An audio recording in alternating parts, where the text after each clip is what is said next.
Touring Bunny's garden was like taking a course in garden design. Each area was so inviting. The sunken garden combines formal structured plants with overflowing flower beds that reflect all the colors of the rainbow. There's a variety of walkways that connect her garden rooms, like this romantic archway.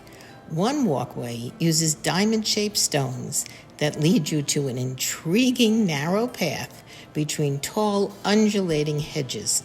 It's like a fairy tale adventure that ends in a big surprise. The large productive vegetable garden is also her cutting garden for her flower arranging joy. And there are more gardens and design ideas she shared. Bunny, what inspired you to do a parterre? I think it was, traveling. I go look at gardens, Right. and I always loved the French parterre gardens where they were divided up.